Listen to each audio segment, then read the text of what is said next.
So, good evening again, everyone. So, we'll officially begin this evening session. So, for those of you who don't know me, my name is Zadie Barry. I am one of the steering committee members for GYBN Caribbean. Some of you would have seen me sending messages from time to time in the chat, and I'm also the overseer or coordinator, if you want to call it that, of the Letterbacks group. So, go Letterbacks. I hope all my little turtles are on today, hopefully. But yes, so we'll officially welcome you guys to session number 3, which is where we'll dive into personal branding and effective resume writing. So we'll follow the same format as the sessions before. We ask that everyone use the Q&A format when it is they want to send a question to one of our presenters, or if they have a general question to ask, and we will allow you to unmute when the time is right. So we have two great presenters here today. We have Miss Brown and Miss Caesar. So Miss Brown will dive into, sorry, one second.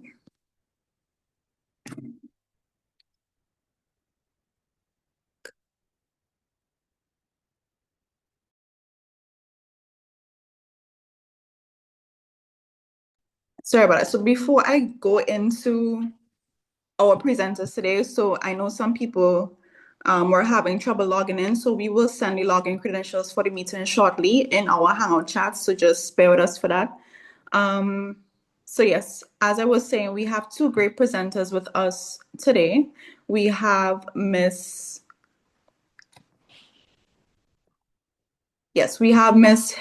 Helena Jeffrey Brown, and we have Miss Denise Caesar. So Miss Denise Caesar will be our first presenter, and she will go into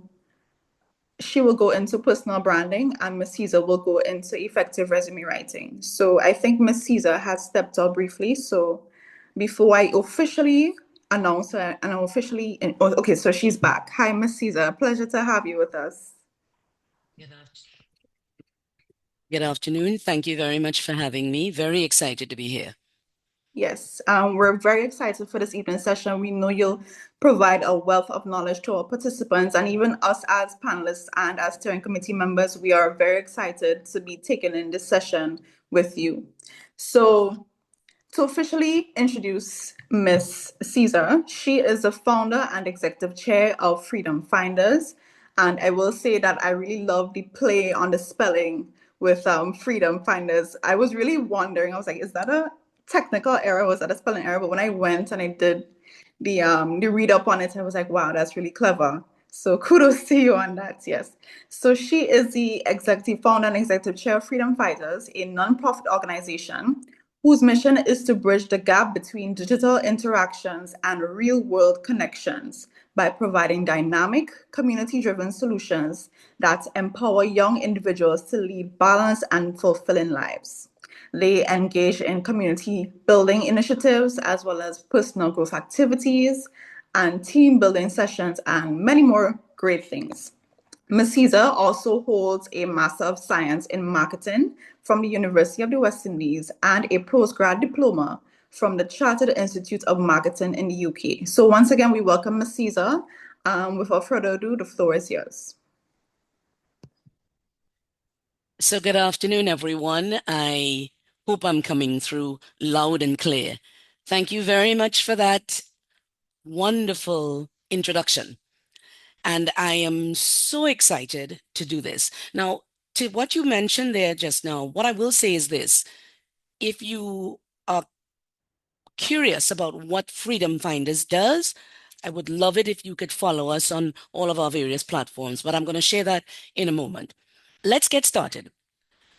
To all of you who are sitting in the virtual rooms right now, I have a little exercise that I want you to start with. I want you to imagine that you've been shortlisted for something big. It could be a scholarship. It could be a job opportunity. It could be some sort of leadership role, some sort of collaboration, maybe even a speaking engagement or a speaking opportunity. So you've been shortlisted for something big, as I mentioned. But the thing is, you are not allowed into the room just yet. You know who is going in on your behalf? Your reputation is going to go in first. Yes, you heard me right. For this big opportunity that you've been shortlisted for, your reputation is going to go in first. Now, when it goes into the room, it's going to sit at the table and it's going to begin to speak on your behalf. Here's a question I want to ask you.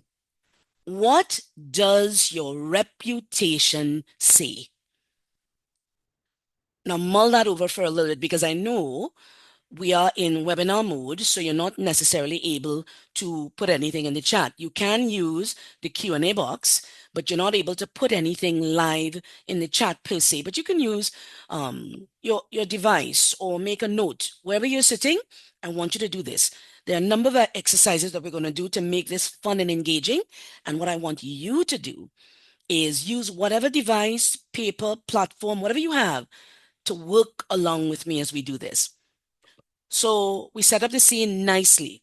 You with me so far? Give me at least a reaction so that I know that you're following me, you're with me, you get it. Nice. I'm seeing a lot of thumbs up in the chat there, man. Very good. Scores of thumbs ups. So the scene has been set. Here's the next part I want you to focus on and think about a little bit. Now, before you answer, remember the last question I asked you is, what does your reputation say?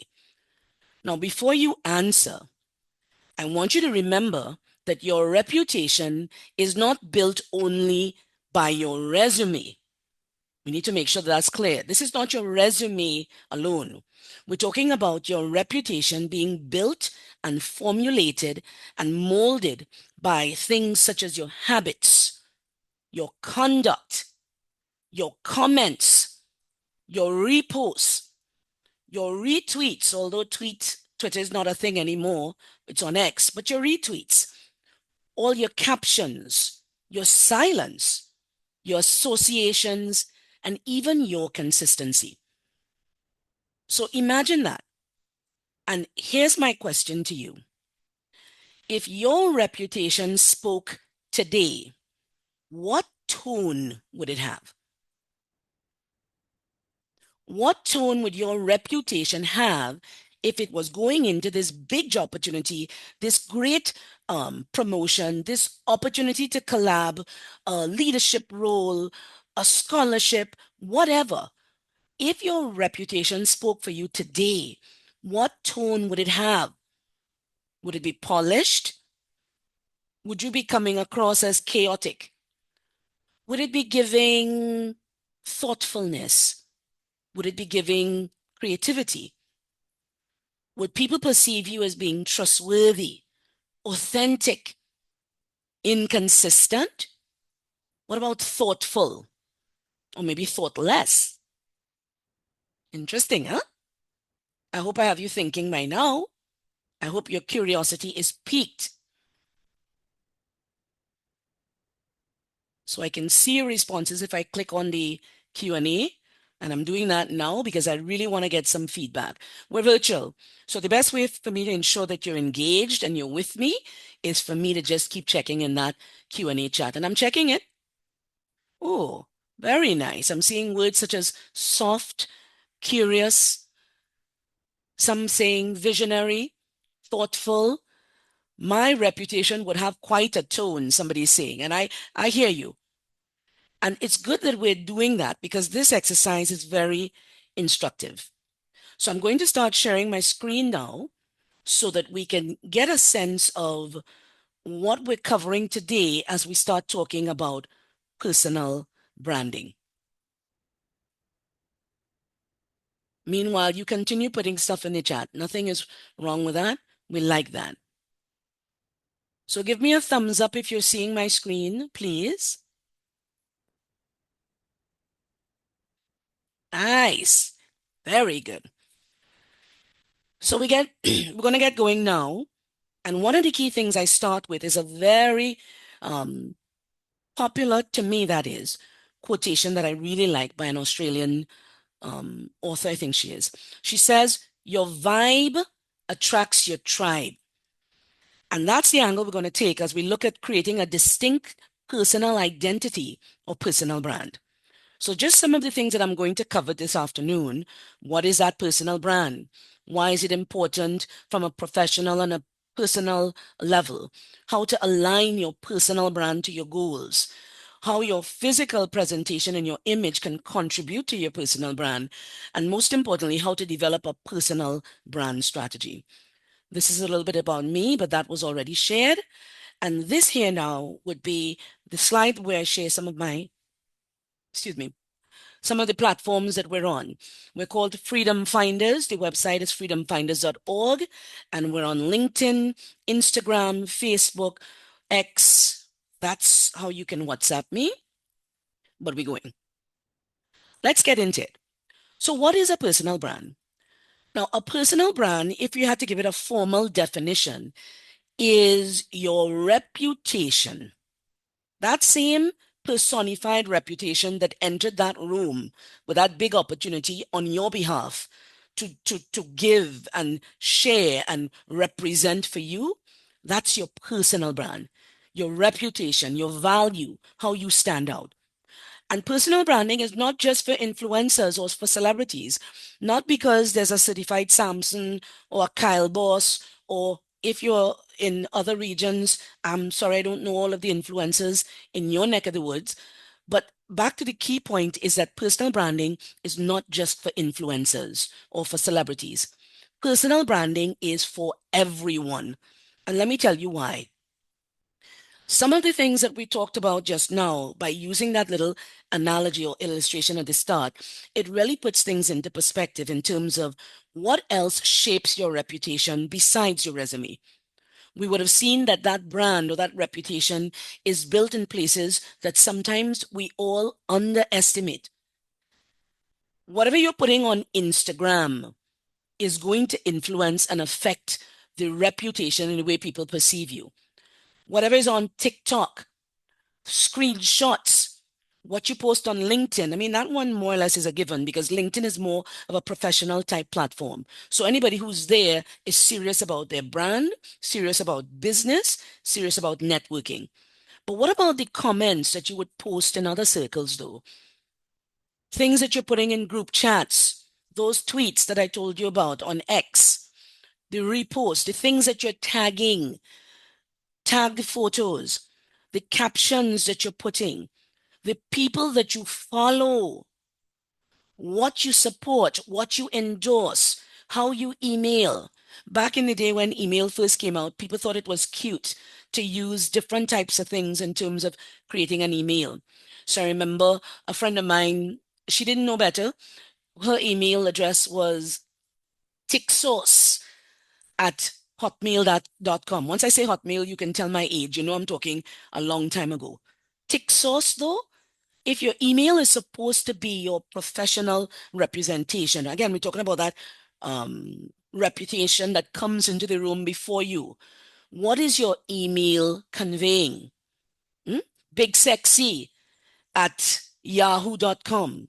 Nobody ain't saying you ain't sexy, but is that the email that you want to use to define your brand identity? Because you are a brand, and how you show up is absolutely going to redound either well or poorly as it relates to your brand. Yeah?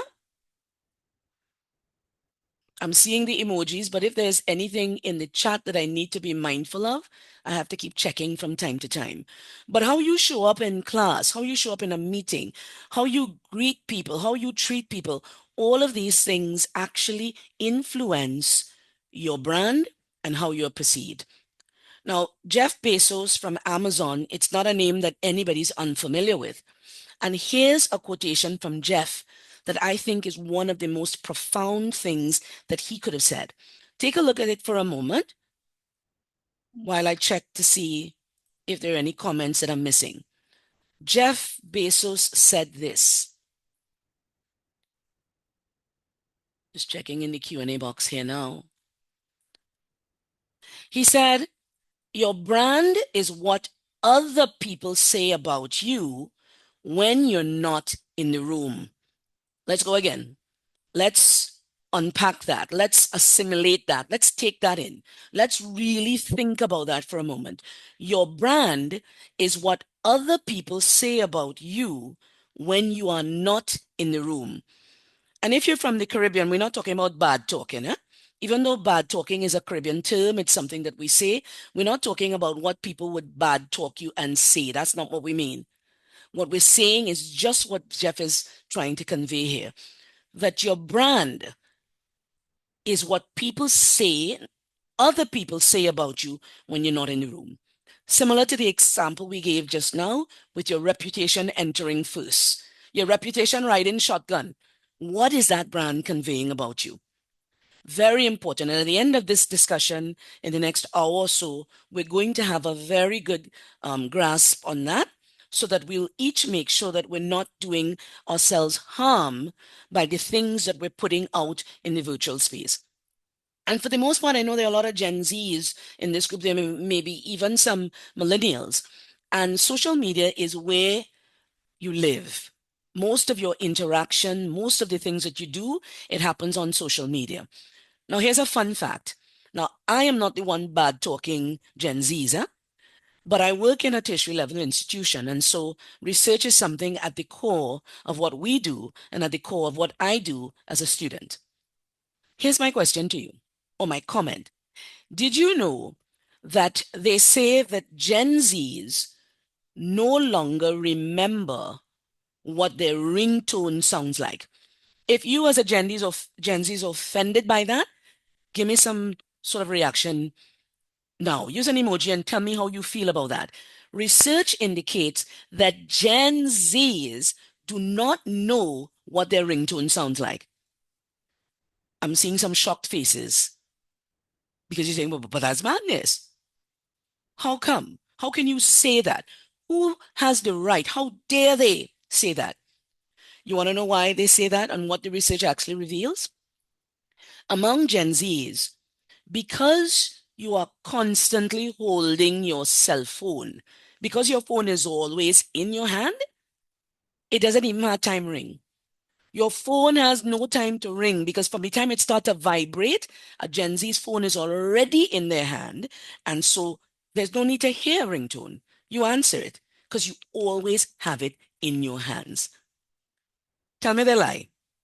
Tell me they're lying on you. Gen Z's, they lie. Not so? What they're telling are untruths. No way. I seen some thumbs up, so it's sounding like it's true. It's sounding like it's true. And why is this instructive? It's because you spend so much time on social media that this is why you have to be careful that the things that you do in that space, in that realm, somebody get you vexed and you want to tell them off and you want to go live and you want to deal with them. You could be doing yourself a disservice by impacting your brand in a negative way. And we don't want that. And that's why we're going to learn how to avoid that. So we're going on. So let's start thinking of this thing called brand, personal brand, almost like a product, if you may. Think of yourself as a product. We all have attitudes, beliefs, and other things that we hold dear about brands based on our experience with the brand. And the strongest brands, they will tell us in marketing, are the ones that are very powerful, whether in terms of market share, whether in terms of reach, longevity, sales, all of that. But a brand is a powerful thing. So brands have power. Brands also have authenticity, which is why at one point this expression called the cancel culture was so popular, not only in North America, but that trickled down even here to Trinidad. So that people would cancel a brand if they felt that the brand was not living up to their expectations, but more importantly, if the brand was not living up to its corporate responsibilities. So we pull them square and we want to hold them accountable. So brands have to be authentic, and strong, powerful brands are very much about staying to their authentic brand promise. What else do we know about brands that we can link to we to ourselves? Brands are consistent, whether in the packaging, whether in the flavor, the taste, they have to be. It cannot be a hit and miss with a brand. A brand has to be consistent at the highest quality assurance level each and every time. Hence the reason it makes sense to think of yourself as a brand. But what about visibility though? Brands are also visible. So it makes sense to think of yourself as a product because as a brand, as a product, you are also visible because your digital footprint stretches far and wide. This group alone, I know, has representation from all over. Tell me where we have different countries represented here today. Tell me, please. Pretend that I don't know. Where are we coming from here? We've signed in virtually from where? Where are we? Put it in the chat now. This is me making sure that you don't fall asleep on me. Suriname is in the house. The Bahamas. Bonaire. Of course, Trinidad and Tobago is here, live and center. Barbados, Jamaica, Antigua, Belize. I feel as if I'm reading my bucket list here, as if I'm actually looking at all of the countries that if I haven't reached there yet, the intention is to go there someday. But very nice. We're checking out all the other countries here.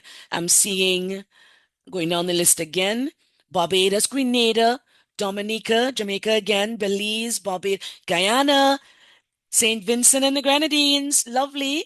Belize, Jamaica, Cayman Islands. Oh, the beautiful country of Guyana. Love that. That's a brand. That's a brand. Trinidad, Guyana, and the list goes on. Vinci, you know I can't leave you out. Bahamas, we definitely acknowledging you guys. Vinci, Guyana, St. Lucia. I'm looking for all the new countries that I haven't mentioned yet. Dominican Republic. Hola, bienvenido. Wonderful. The nature isle of the Caribbean, Dominica. I feel like a bit of pageantry coming on, as if it's almost a pageant of sorts. Dominica currently in Germany, love that. The Caribbean, Netherlands. But wow, Suriname, did I call your name already? Antigua, but living in Spain. Since, wow, this is phenomenal because this speaks so beautifully to the point that we're saying that with regards to a brand is visible. See all the heart emojis coming up there. Beautiful. St. Kitts and Nevis, oh gosh, I have to mention you guys before I jump off of this. Lovely. I think I got all of you, and if I didn't, the whole Caribbean is here and other countries.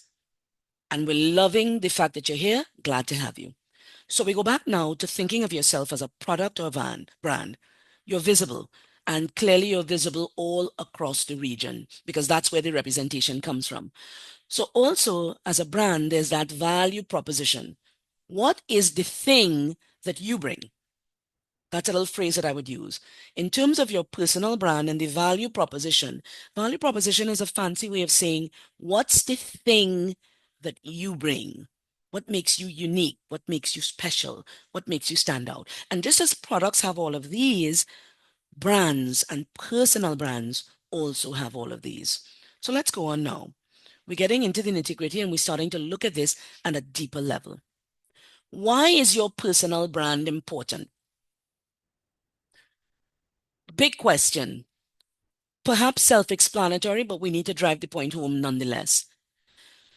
For all of us, we now have greater control over our own destinies. Of course, some things we still can't control, but the point is that we get to choose. We get to make certain decisions that can inform the way we are perceived.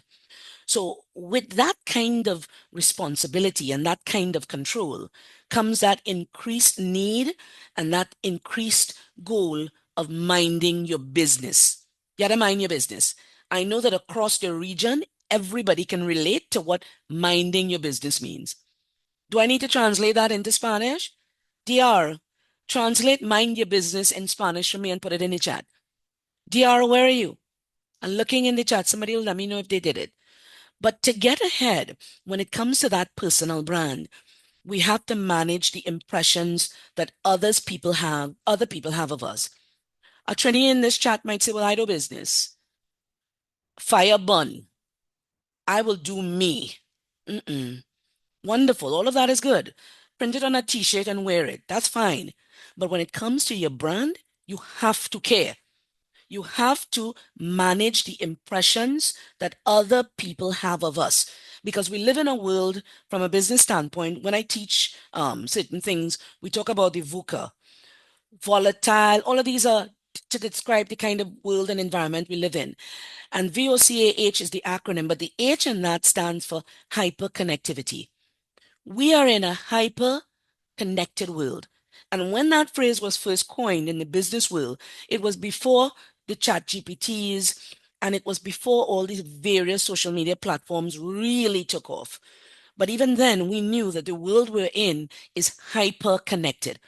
So, which means that you have to care about what you put online, what you put in social spaces, how you are perceived.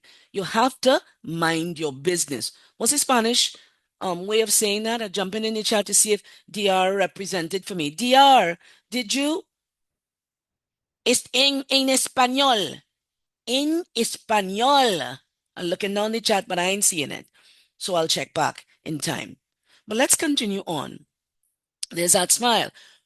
With a strong brand, you get to differentiate yourself from others.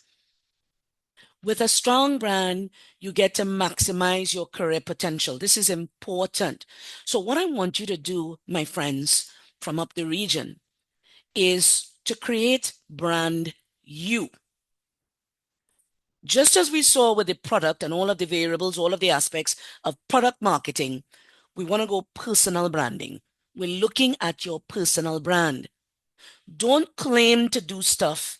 I want you to be known for it. At one point, a very popular term in your world, whether you're a millennial or a Gen Z, humble bragging was a term. Tell me you know what humble bragging. You've heard the word, you know what it means. I don't hear it used as extensively now, but you know humble bragging. And what people do is they humble brag just for the likes. I think Chronix many years ago sang a song where he said, don't do it for the likes. Do it for the love, not for the likes. My Jamaicans in the house. Am I quoting the right reference in terms of Chronix? Yeah, man. That's what we're saying. Chronic said, don't do it for the likes, do it for love.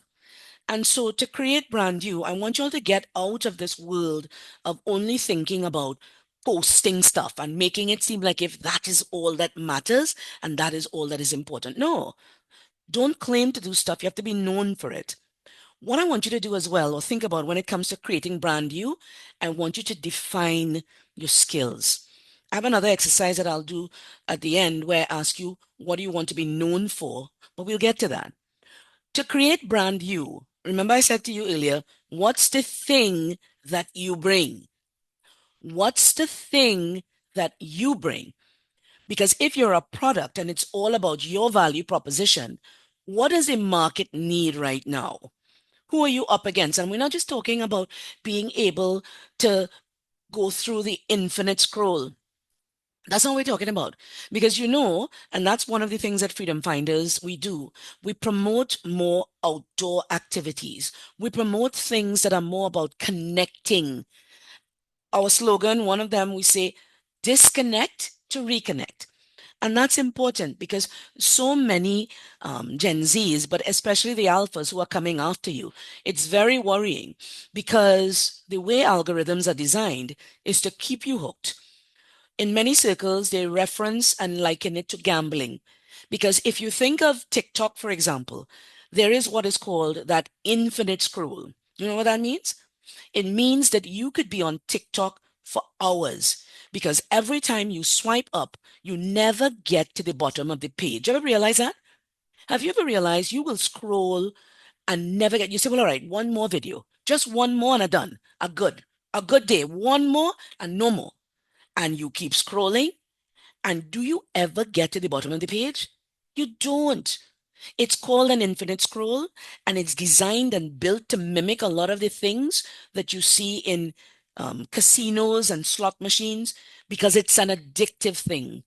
And Facebook, Meta, and them, they got sued recently by parents who are now speaking out and coming for them. Parents in North America coming for Meta because they're recognizing that it's addictive and it can also be harmful. But we're not here to talk about that. The reason I brought it up is to show that you have to, if you're online and you're checking out anything on social media, it's about trying to determine what is the skill that you can bring. What is brand you going to look like? Who are you up against? Choose your niche. Find your voice. What does the market need? What? I literally saw on a program yesterday, and here's this for an idea. A millennial, I think she was, she found her niche. She makes slippers and these strappy sandals, which is not novel or new. I mean, that's out here probably centuries now. But you know what she's using? She's using what she calls fish leather. You want to know what fish leather is? The fish skin, the skin on the fish with the scales and all of that. That is what she's taking and repurposing and calling fish leather and making shoes. If you see the beautiful strappy sandals that she's making out of this, because for her, she didn't just scroll infinitely on social media. She went looking for a niche and she found her niche. She looked at the competition that she was up against, realized that there was a gap in the market, and she went for it full throttle. So she created her own brand identity. If you're going to be on social media, let it be for that, that you're looking for your niche or for an opportunity for you to create brand you. That's what we're thinking. Give me some love in the chat. Give me a reaction. Let me know if you're liking this, if you're following what I'm saying, if you're getting the point. Tell me that I'm doing this right, because I want this organization to invite me to come back because there are a number of programs that we do. So good. I see in the love. If you're on social media, it's because you're looking to find what is your niche so that you can create brand you. One little thing again, because we're talking about reputation, everything that I've heard people say about millennials or about Gen Zs, I don't know if there are any alphas in this virtual room with us, but I am coming to tell you, I'm bringing the news because I am here to protect your reputation. And right now, they're bad talking, y'all. So I am protecting your reputation. You want to know what else they say about millennials, but particularly Gen Zs? They say that your attention span is very, very short. Put in the chat and guess for me, what do you think is the average attention span of millennials, but particularly Gen Zs? I'm going to check the chat. What do you think is the attention span? And of course, social media is to blame for that. What is the attention span, do you think? I'm looking in the Q&A to see. Let's go, let's go. 45 seconds, Maya says. Jamal, Jamal, you serious with that 1 hour, boy? You really think an hour? Chauncey says 10 seconds. Oh gosh, Jessica says 1 second. Jess, oh gosh, 1 second though. 5 minutes is what Marlena is saying. 30 seconds, Kibra says. We're going down. I've seen some 20 minutes, 2 minutes, 45 seconds, 6 to, excuse me, 6 to 9 seconds, 10 to 15 minutes, 3 minutes. Wow. Oh, they lighten up the chat, man. The chat lit. That's what we're talking about. Lit. 30 seconds. All right. I'm going back up. You see, Jasmine? Jasmine says 3 to 5 seconds, like a fish. We are so sad. Jasmine says 3 to 5 seconds. Jazz, I'm pulling your comment because you're right. And I'm sure other people may have hit the nail on the head as well. But according to recent research, the attention span of the average Gen Z is now pegged at 3.26 seconds. I repeat, the attention span of the average Gen Z is 3.26 seconds. Quite telling, huh? Remember, telling is not I bad talking earlier. I am giving it to you from what researchers globally are saying. The world has you all pegged in this bracket. They pigeonhole you, they lock you down into 3.26 seconds. But it's not your fault because social media has caused that. The same infinite scroll I was telling you about, that is what is responsible for it. But here what? and you'll give me, I'm sure the chat will light up when I say this. All who like to bad talk, us, Gen Zs, and I put myself in the group, all us, all who like to bad talk, us Gen Zs, and say that our attention span is 3.26 seconds. You want to bet our parents also does be on social media right through. Tell me if I lie. They're always on social media, and they're probably just as hooked as we are. Give me some reactions in the chat if that is true. If you know I ain't lying, tell me. Show me in the chat. Give me some emojis. And they like to say how we always on we phone. Ole always on ole phone. Ole always on ole phone. Yeah, but you too, mommy. You too, daddy. And even the grandparents and all. So right now, the attention economy, which is what it's called, is affecting everybody. It's going across generations now. So we're still talking about how to create brand new. I'm letting you know what is being said, but I'm also pointing out the things that you can do differently to create brand new. Watch here now. To create brand new, it says take a good look. When was the last time you Googled yourself? Anybody ever Google you and or you ever Google yourself? Give me some feedback in the chat. Have you ever Googled yourself? Did you like what you saw? Did you like what you saw? Were you happy with what you saw when you Googled yourself? This is all instructive because it helps you formulate and figure out what is the brand that you're giving? What is the message that you're sending? The whole question of creating brand you have to ask yourself, where do you want to be? And you have to make a comparison with where you stand right now. So some of the questions to ask yourself, and I do have another exercise that will really help drive this point home. You have to ask yourself, what makes you special? What's that thing that you bring? What are your greatest strengths? What differentiates you from others? My last name is Caesar, and it's such a strong name. I really love it. But interestingly, when I entered the world under a situation and circumstances that were very stressful and traumatic because my mom had me via cesarean. Now, what are the odds that I'm a Caesar by cesarean? Funny, huh? Interesting, huh? I am a Caesar by cesarean. But what I take that and I do is I flip it and I use it as an opportunity to say what makes me special. I already came in fighting for my life because back when I was born, cesareans were done as a necessity, either because the mother or the child was at risk. So in those circumstances, to safeguard and save me, I entered the world via cesarean. Now it's more trendy, but I'm going back and talking about in the 70s. So because I'm a Caesar by cesarean, I've taken that now and flipped that into what is the unique thing about me. I've been training and teaching and lecturing for more than 20 years. And my unique ability, my superpower that I like to polish is how do I take the material and break it down into bite-sized pieces so everybody understands it. It's relatable. It's nothing complex. And even if it is complex, I find a way to bring it down to a simple level. I hope I'm doing that for you today. I hope I'm delivering on that. I hope so. But that is how you take that and define your uniqueness. How does that uniqueness now translate into value? What are your most significant accomplishments? What do people come to you for? They come to me for training. They come to me for team building activities. They come for me in my job for advice because I work in comms. So crises is what I do. It's an occupational hazard to deal with a crisis. And that's what I have had to hone my skills because that's my brand.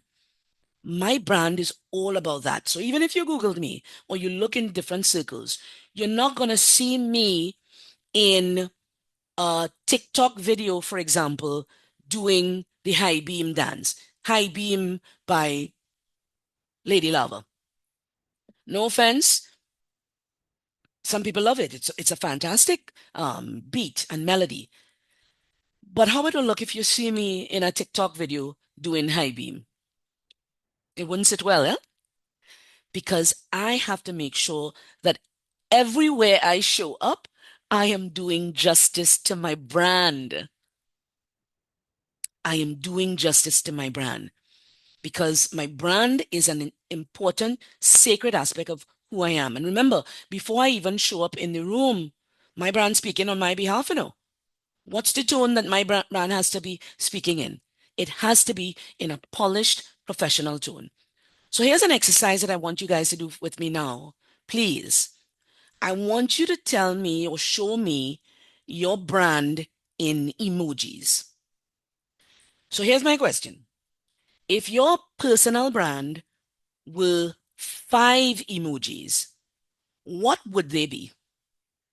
And I give you an example to help you figure this out. If your personal brand were 5 emojis, what would they be? Would it be a microphone because you're a confident speaker? Would it be perhaps a seedling because you're always in that growth mindset?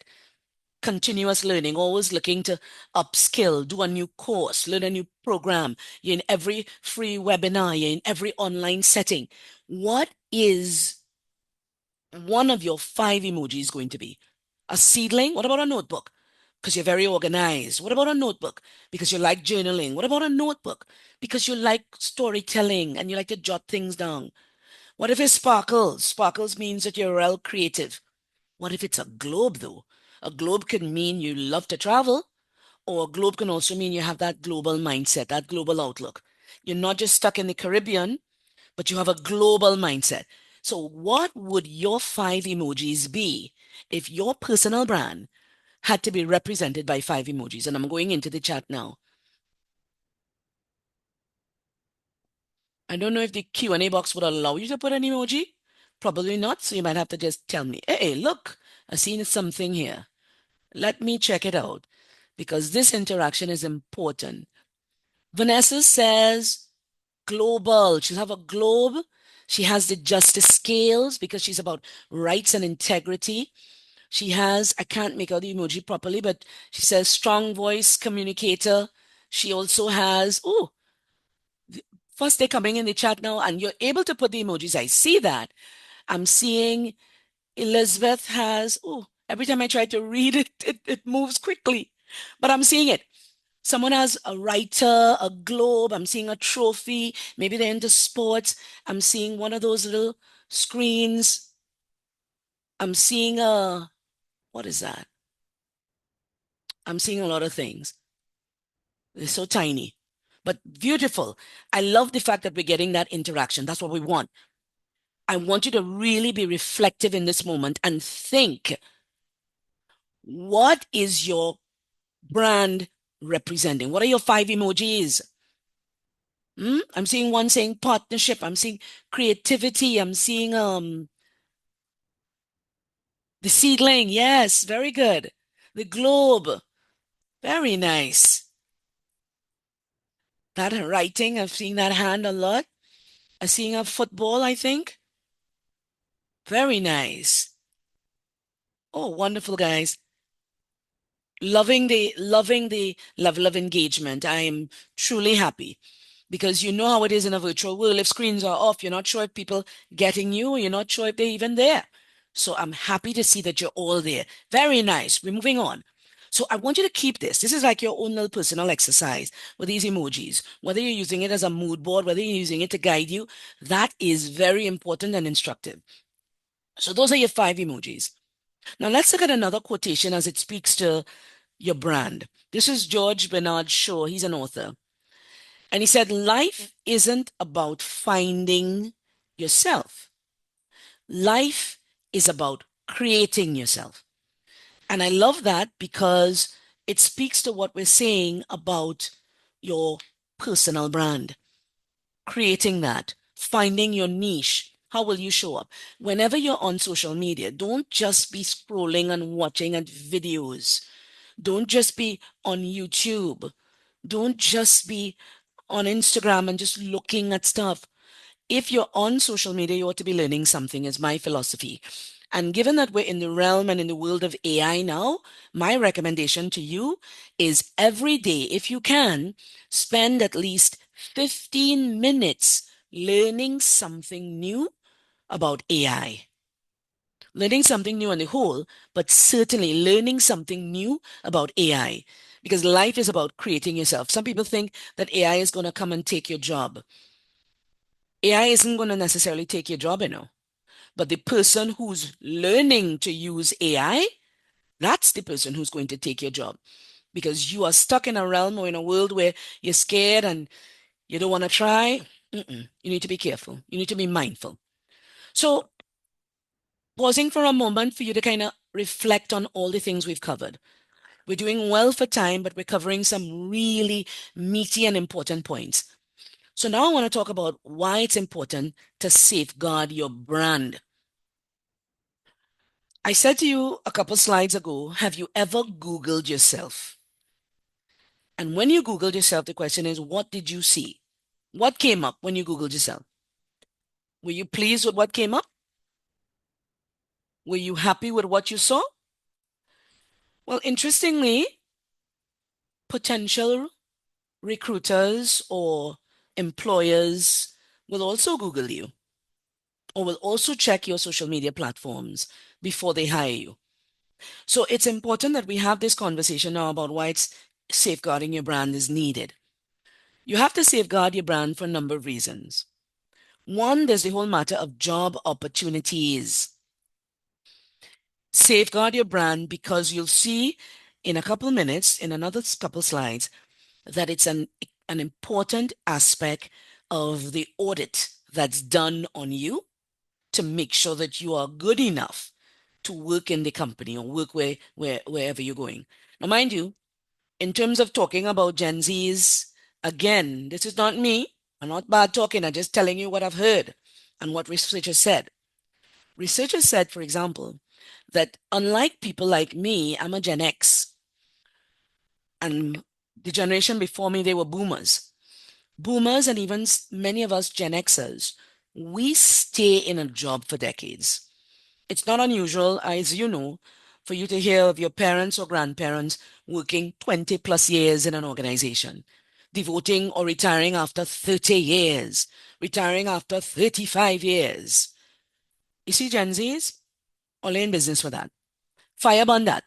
Gen Z is not about, according to the research, Gen Zs are not about decades in any one place. Most Gen Zs are eager for entrepreneurship. Most millennials want to start their own business.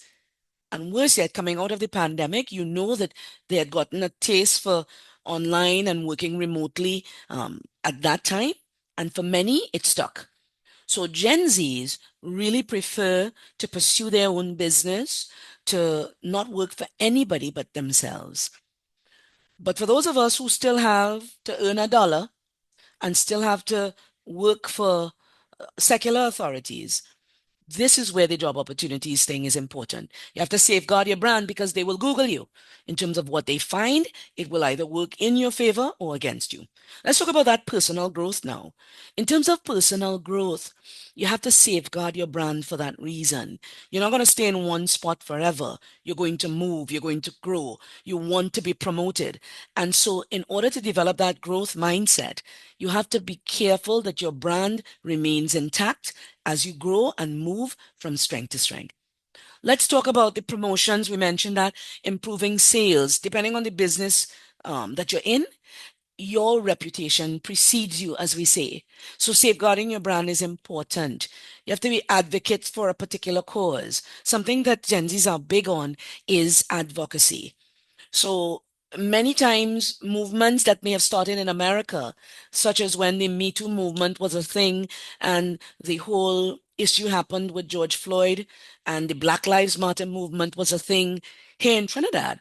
We had groups that were also chiming into that. And I'm sure across the region in DR and in Suriname and in SVG and Grenada and all these countries, I'm sure groups within that generation or that age cohort, they were also quite vocal in advocating for certain causes.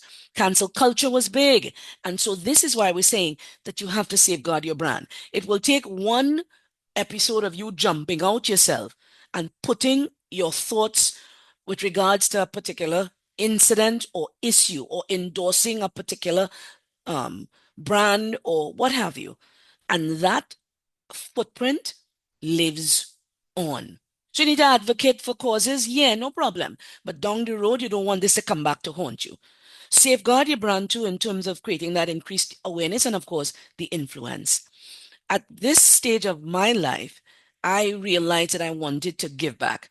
And that's when I started Freedom Finders, because it's an NGO and our whole mission is to help all of those in these generations who are hooked on devices and spend way too much time online on screens. So safeguard your brand. It's going to come back to haunt you if you don't. So let's talk now about how do you do that. Don't mind, I still have a couple other exercises to keep you engaged and enthused. I'm hoping that you're there with me still. I'm seeing 121 participants in the chat, so that means it's 120. You with me? I just want to check. Taking a pulse now. This is me virtually checking your pulse. You still here? How are we looking? Nice. So we're talking now about how to safeguard your brand. Just as a business, just as with any entity, there's a mission. You have your niche, you have your audience, you have your values, your core values, you have your boundaries, you have certain messages, and you have certain balances. You have to pay attention to those. Mission, as in your personal mission. Some people have their own personal vision boards that they do. The niche, the area that you're in, that has to be safeguarded. Your audience, when you jump out and do a video or you do what you all call it, a photo dump on one of your platforms. You're checking to make sure the kind of things that you're dumping there though. And even if your setting might be on private, display small. We say in Trinidad, we say Trinidad small. But I'm sure across the region, everybody's saying the same thing. I would jump in here and say in Dominica, Dominica small. Back when I knew Dominica and I used to go there used to be one newspaper in Dominica. And it used to come out once a week, I think. Dominica, tell me if that's still how it goes. The point is the Caribbean small. Somebody will know somebody who knows somebody. So you have to be careful that you're safeguarding your brand, the values, the boundaries, your message, your balance. Let's get down to specifics. The branding tools that we're talking about now. I will give you some suggestions as well. We're talking about personality. That's on you. Personality as in how you show up in the world.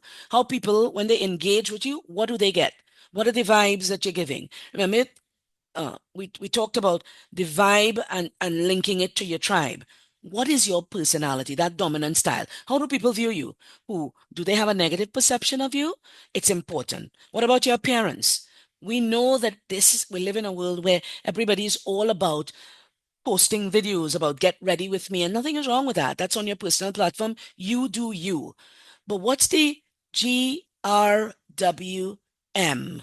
that you're putting out there? Your get ready with me. What are you showing? What is it giving? Then your domain. This one here, please, my friends, listen to me when I say this. If you haven't done it as yet, you need to purchase a domain that you can own. Your name.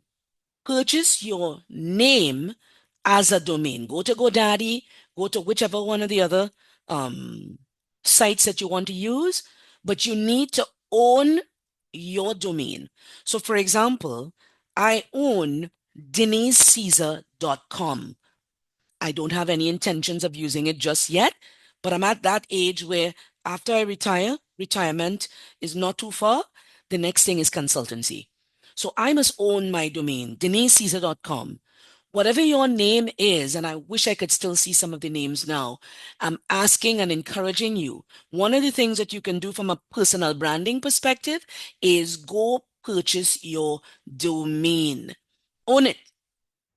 Yeah, you need to own it. I'm looking for a name. Kebra Sylvester. You need to own kebrasylvester.com.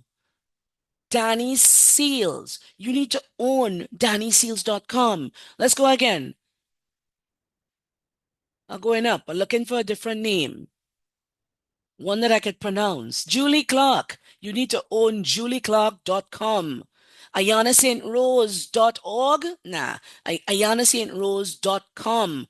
Guys, from a personal branding standpoint, you need to, I suggest, purchase your domain. And then two, you have to be careful or be mindful of the various social handles. You have to be mindful of your style. You have to be mindful, mind you, instead of old-fashioned call cards, create a QR code with your information on it. That can be done. There's even a hack where you can create QR code in Word. Look for it online. I saw a TikTok video on that. You can create a QR code using Word, Microsoft Word. Pay attention to the email addresses. I already told you, ticksource@gmail is not a good look. It's not one that I recommend for you at all. Yeah. Blogs, website, podcasts, those are all very popular channels that people use now. So if you want to or plan to at some point get into any of those, you need to be mindful of what you're giving. How are you being perceived? How are you coming across? Now, I share some stats here in terms of employers in the United States of America and employers and their social media stats. When I say social media stats, look at this report here.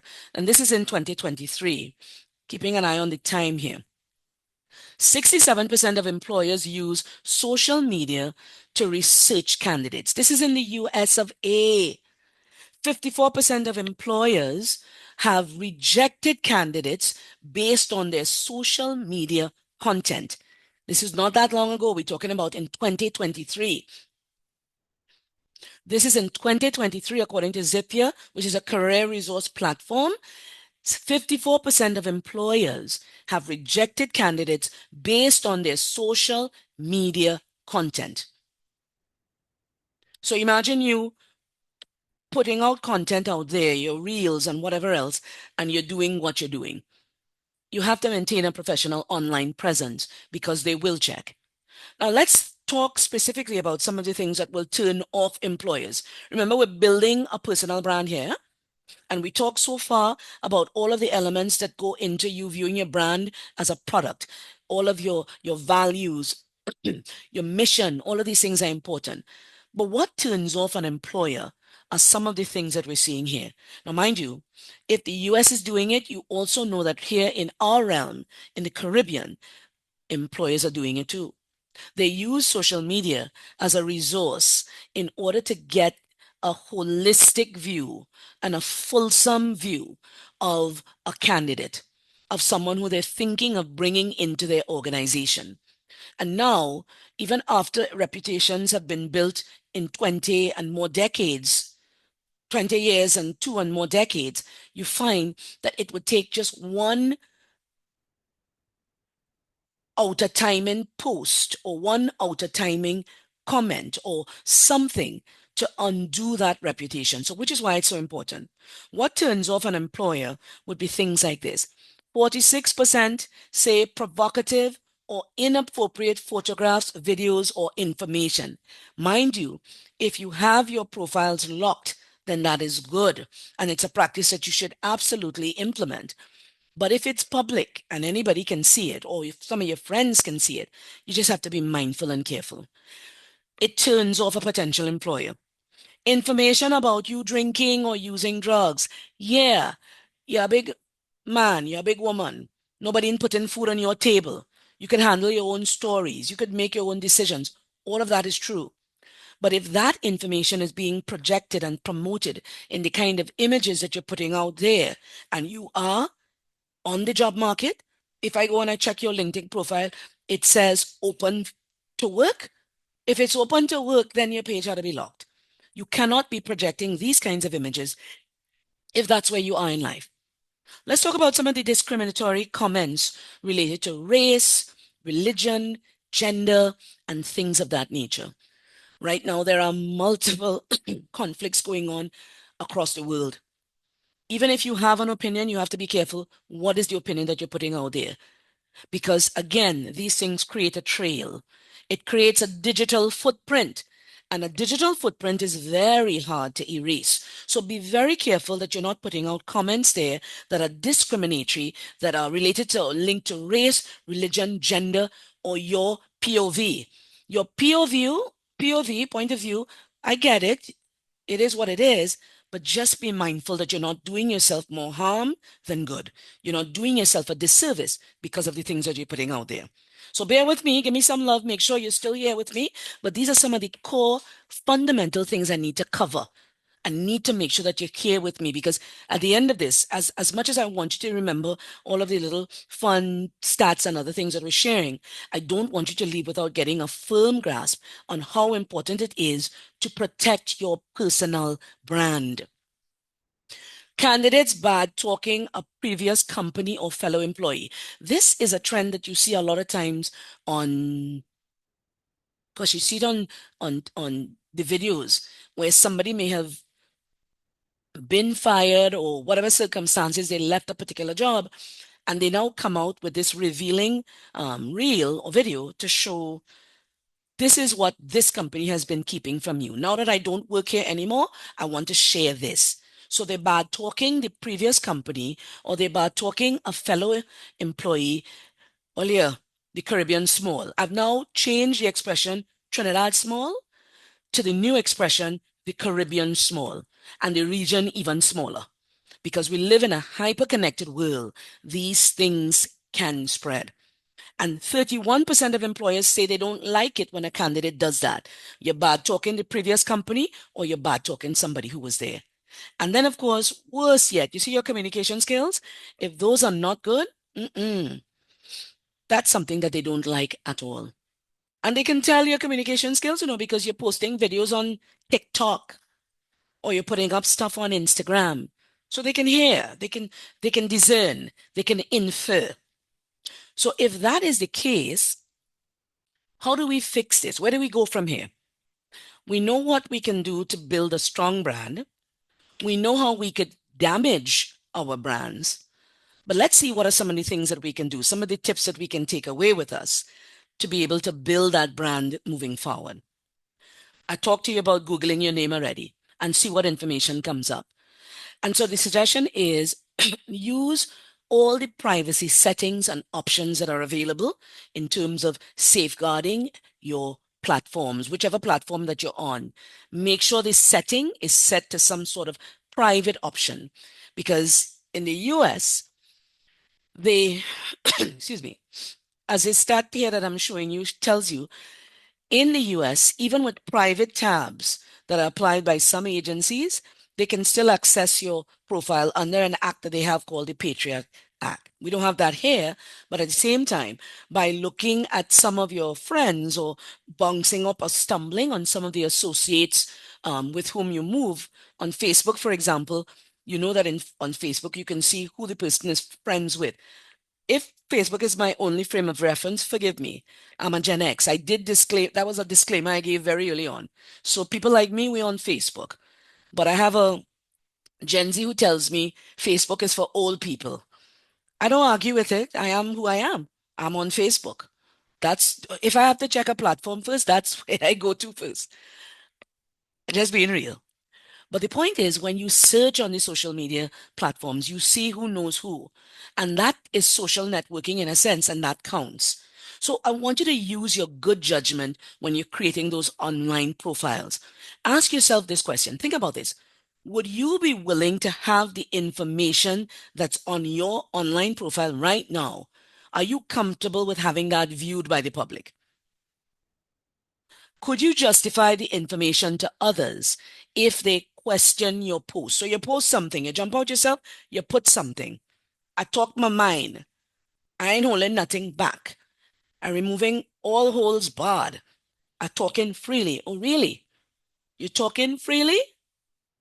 Can you justify the information to others if they're asking you, what were you thinking? Are you losing it? The sample rule of thumb is this.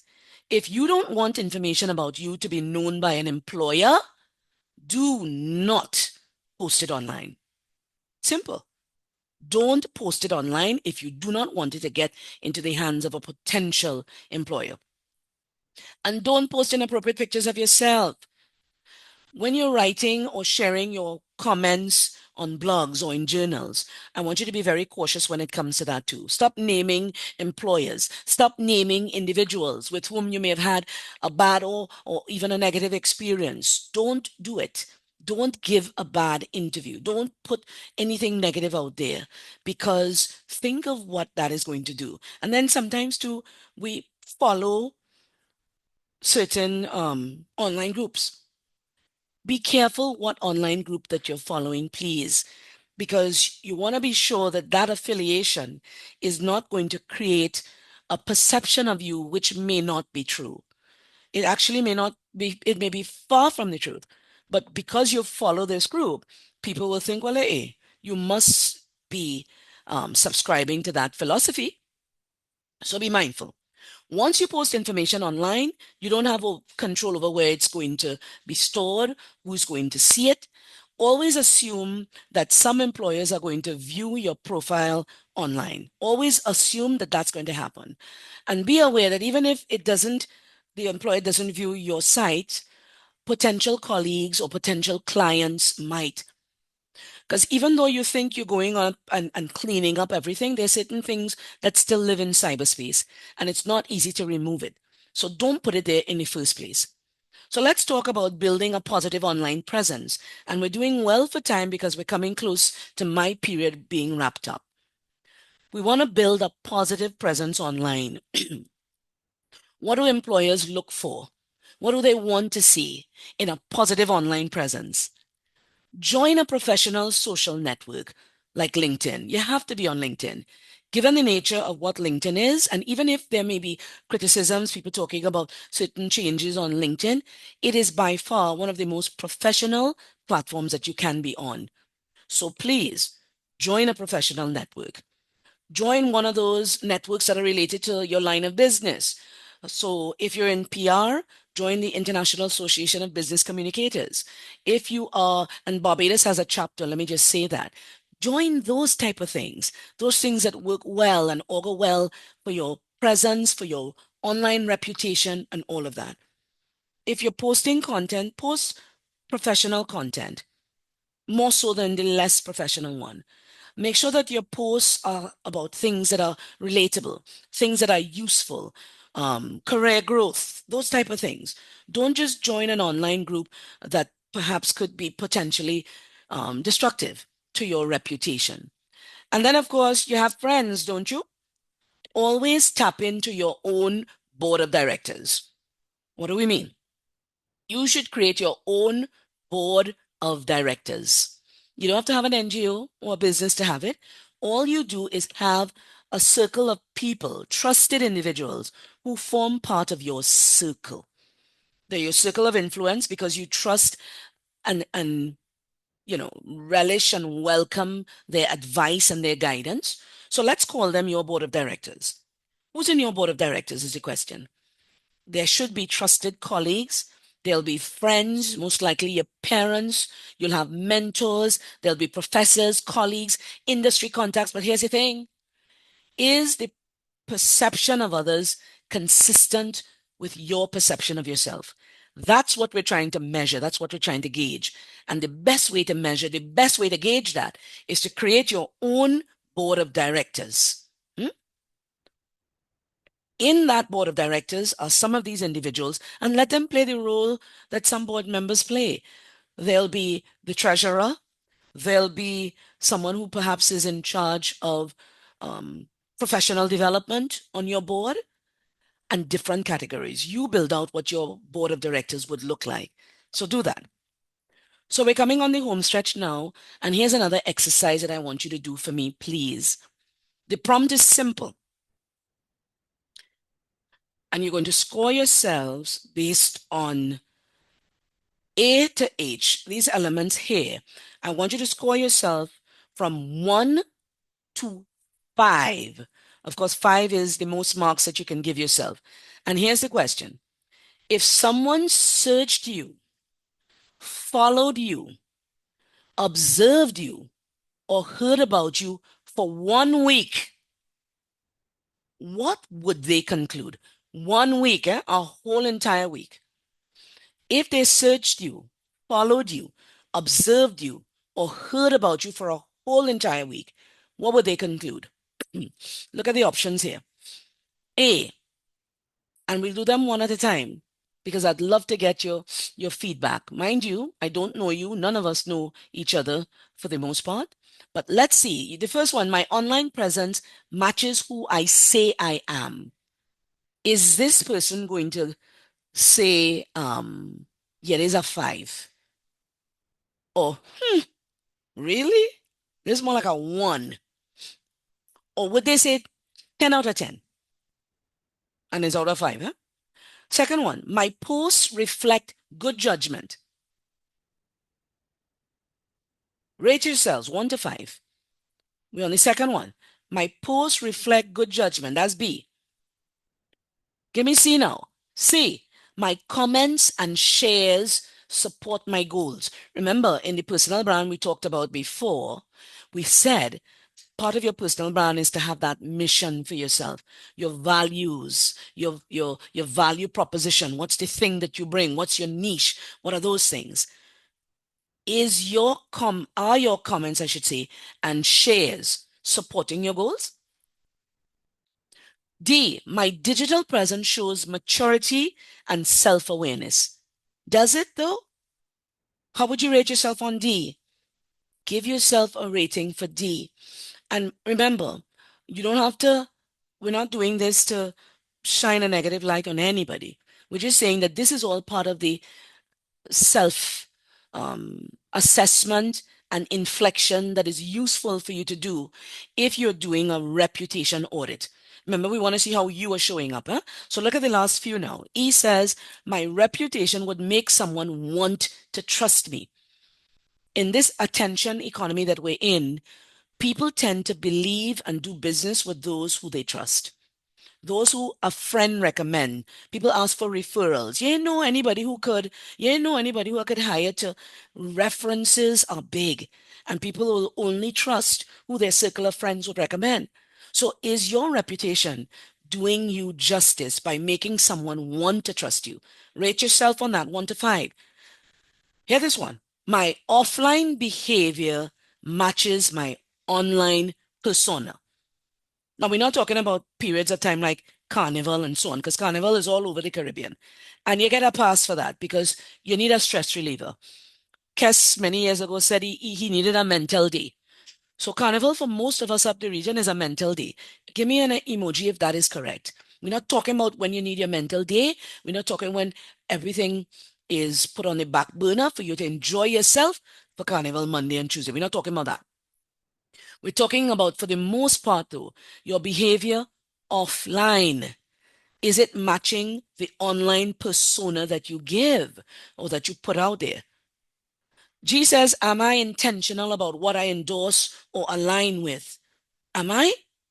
Or I just like everything? Watch me. Somebody put a post. You see somebody, it's on like on WhatsApp. You get something, you don't stop to think, is this crap? CRAP is an acronym for helping you make sure that you don't forward or post or share anything that could potentially be misinformation. There's a lot of misinformation and disinformation out there, and it's easy to determine what it is. Misinformation is false information, but you share it by mistake or it's out there by mistake. And disinformation is the same false information, but it's deliberately shared. It's deliberate and intentional in sharing what is fake and fake news. We don't want to be perpetuating that by unintentionally endorsing or forwarding or sharing or liking something that we did not verify, that we cannot stand next to and say, I can withstand the scrutiny of this. No, you just forward, you just like, you just tag. That is very risky behavior. And if your reputation doesn't matter to you, then hey, go ahead and do your thing. Do you. Tag, follow, like, do whatever. But if your reputation is important and you want to safeguard it, make sure that you are intentional about what you endorse and where you align your personal brand. And let's talk last point there about my digital footprint supports the future that I want. Does it? Really? Make sure that it does. That digital footprint is important. So that's H. What's your rating on H? I'm now going back to the Q&A to see some of the feedback that we got. Oh, somebody did them all. Stefan did them all. Very nice. And if you can stand behind that, Steph went all the way to say some he gave a 6+. because he's intentional about what is endorsed and what is aligned with. But the biggest thought-provoking question of them all is the one at the end that says to you, which score worries you the most? From this reputation audit that you just did, this assessment, this self-scoring, this is like an open book test, and you were just asked, given all the answers, figure it out. Which one of these scores worries you the most? Because you were scoring ones, twos, maybe even threes. You need to check yourself because remember, this is how you're being perceived. This is what your footprint is giving, and it does not look good. Because according to Eleanor Gould, she says you are your own unfair advantage. I wonder if that sits well with you. You understand what Eleanor is saying about this?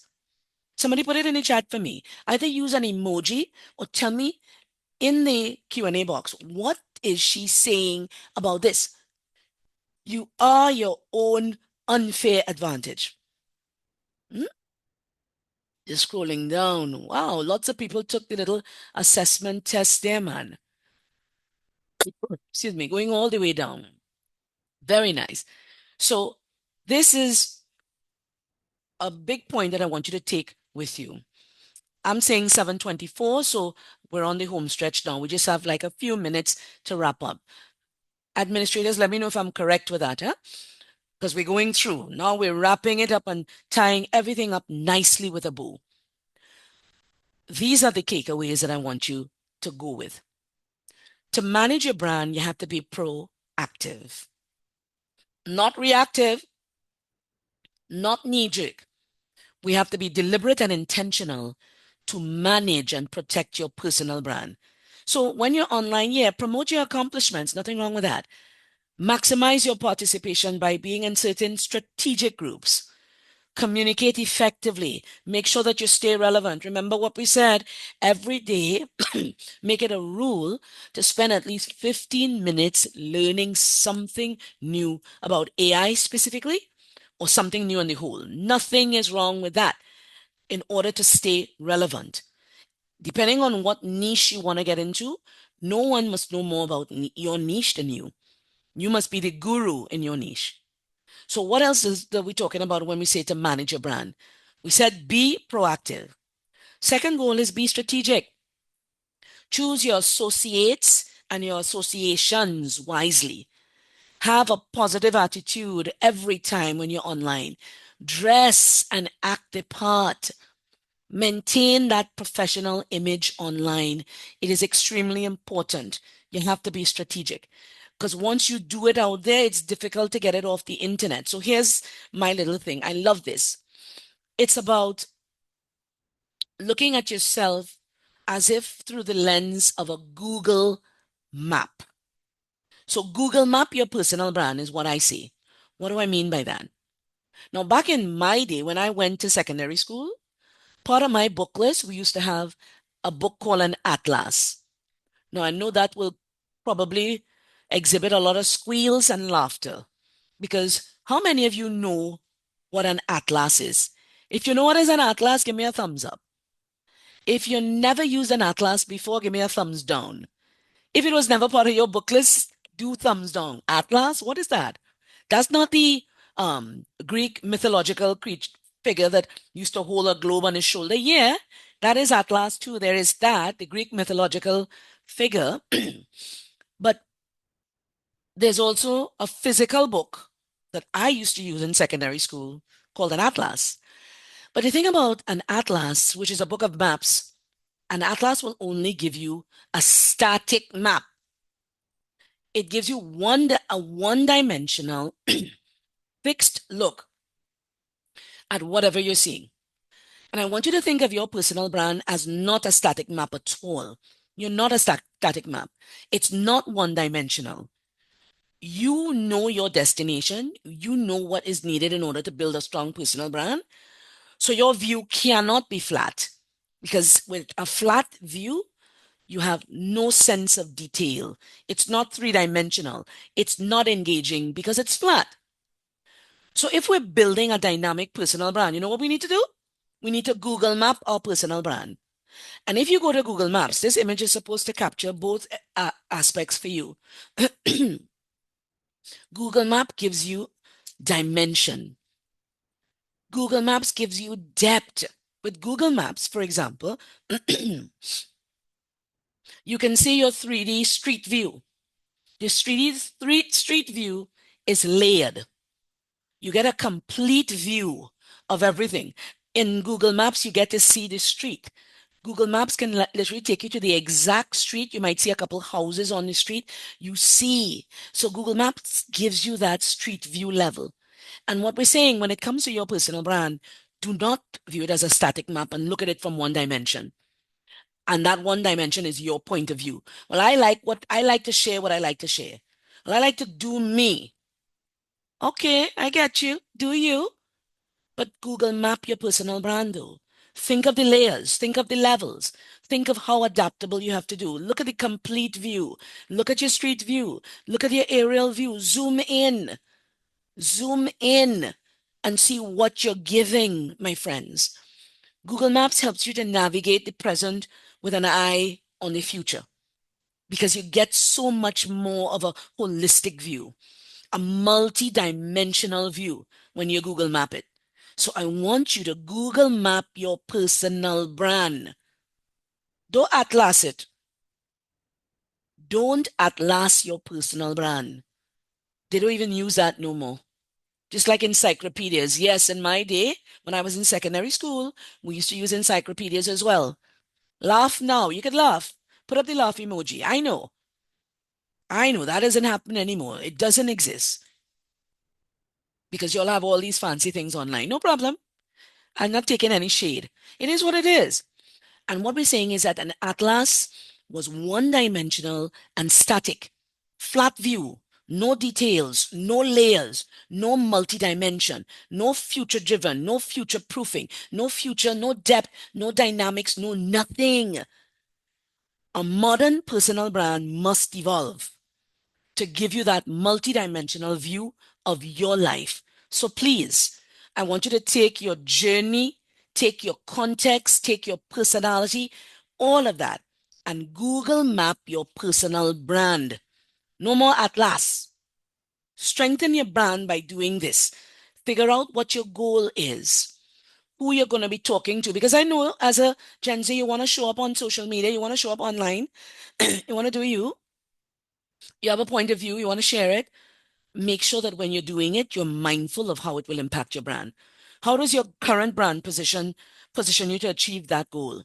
Do you need to make any changes? Rhetorical questions here. If you need to make adjustments, then let's make the adjustments. Do you need to do more in terms of education? There's so many free courses now, especially on Google and these places, especially if you want to learn AI, especially if you want to learn whatever else is trending. Fill the gap and fill the gap in terms of your education. Fill the gaps in terms of your experience. Fill the gaps in terms of your relationships. Begin to act the part as if you want to strengthen your brand. Speak the language. Learn to read the room. Share your story, yes, introduce yourself, but read the room, meaning use the right tone, use the right communication style whenever you're communicating. Showcase your brand. I mentioned to you, create your own domain name. Start a website or a blog, landingpage.ai. Tons of these sites, all of these AI sites have the free level where you can do certain things without paying. Do it, use it. Get involved in cross-functional projects like this one that you're in now. This is such a beautiful project. When I heard about this, what this group is and represents is such a beautiful thing. Showcase your brand on your LinkedIn profile. Show the linkage. Show that you're an active participant in this group. Volunteer to strengthen and develop your skills. Take on a leadership role. Work with an NGO that's looking for volunteers. Hint, hint. Start a website. Start a blog. Some of the platforms that you need to be on if you're not there yet, or some of the things that you need to be doing if you're not doing it yet. Figure out your niche. Figure out the audience that you want to be talking to, and which social media platform do they use, the audience that you want to talk to. You have options such as blogging. Substack is a thing. Check out Substack. Check out Substack. Please, you notice I have it twice on this slide deliberately. Blogging, yes. A lot of people in Trinidad now are even doing podcasts. Beautiful thing. When Twitter was up in the air and Elon Musk had purchased it and many people were moving off of Twitter, they then moved to Blue Sky. I don't know how alive Blue Sky still is. Patreon, when I say alive, it's alive, but I don't know if people within the Caribbean region, if we are checking it, if we are paying attention. But certainly podcasting, SlideShare, um, your LinkedIn, Medium, that's another platform where you can write stories. Many of you in your emojis showed me the writing hand. So maybe you like to write stories. Then fine. Strengthen your brand by doing that. You need to establish your brand, your brand value. What do you have to offer? What's your own content? What's the thing that you bring? What's that curated content that you can, how do you make deeper connections? How are you going to maximize your brand and so on? Create a social media plan for yourself too. Again, don't get trapped or caught in the infinite scroll. If you're on social media, you're doing something, you're accomplishing, you're using it, of course, for rest, relaxation, for that mental break, but don't let it consume all of your time. Create a social media plan. Any of you with alphas or children, big suggestion is don't let your children get caught up in too much excessive screen time. Research will show, of course, that that does them a lot of harm. If they're 10 years and under, it's very damaging for them to spend more than 2 hours on any social media. They shouldn't be on social media, but if you do allow them, the research will tell you 2 hours is the max. And ideally, if your children are looking at videos online, let it be a video that's the minimum 10 minutes and more because their brains are still developing from age 10 and under. So anything that is those short reels and those how many minutes and then they're gone is problems. Professor Jonathan Haidt is the man who wrote the book on the anxious generation. That's one of the books that Freedom Finders uses extensively.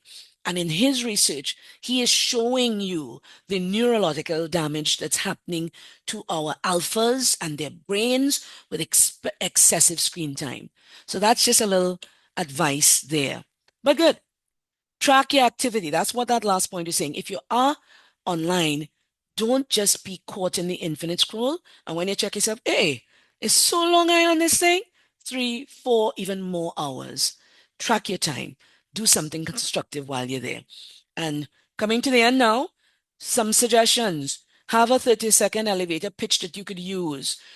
Create a logo for your brand, for your personal brand, what you want to do later on. Keep in touch, build a business, do your business card. Of course, business cards are kind of old school now, but create a QR code that can do that. Offer your help. Don't only look for things that have a financial reward, offer to help. Join a professional organization. We're building your brand here. When you land that job or that internship, talk about those things on LinkedIn. Promote your brand on the blogs, on the pages that matter. Contribute to professional discussions. Go to those forums and talk about it. Just be careful what you say because remember, it lives on. Tailor all of your professional documents to reflect your brand and incorporate your brand into how you answer questions. That's it. Right there is where we lock off. Now, what I want to tell you is this. You see that dragonfly in my logo? That dragonfly, I think, is very representative of my personal brand. And let me tell you why. Little known fact about dragonflies. A dragonfly is more precise in catching its prey than a lion. I repeat, whereas a lion may be successful most of the times, a dragonfly has an 80% success rate when it's going after a prey.